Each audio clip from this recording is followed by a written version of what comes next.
Од денеска наевтини бензини во последните години. Регулаторната комисија за енергетика во текот на вчерашниот ден донесе одлука бензинот и дизелот да се точат по 3,5 денари поевтино.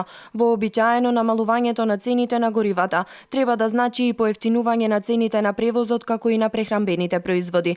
Дали падот на цената на горивата ќе донесе бран на намалување на цените во другите сектори? Граѓаните очекуваат пониски цени.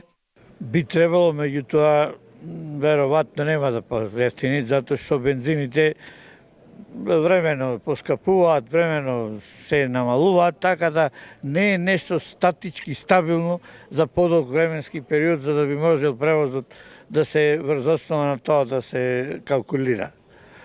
И тоа е практично, превозот би останал на време подолжко на истава цена, па после ќе видиме според бензините како ќе одат. Нема шанса. Ќе поскапи. Не би рекол. И тој секако не е многу скап. За такси превозот тоа такси превозниците ќе си кажат. Не би рекол исто така. Шом да поевтини не верувам. Па барело знаеш колку е ефтин сега.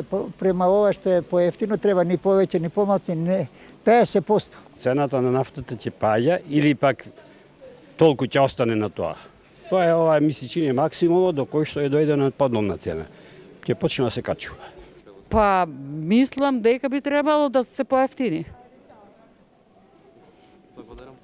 И не само бидејќи нафтените деривати поевтинуваат, би требало и други производи што се на база на тоа прашат и тоа би требало да поевтини.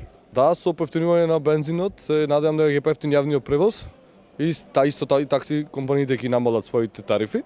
И мислам дека ќе има и одраз на производите што ги купуваме во секојдневниот живот, што ќе ни биде поповолно за живење.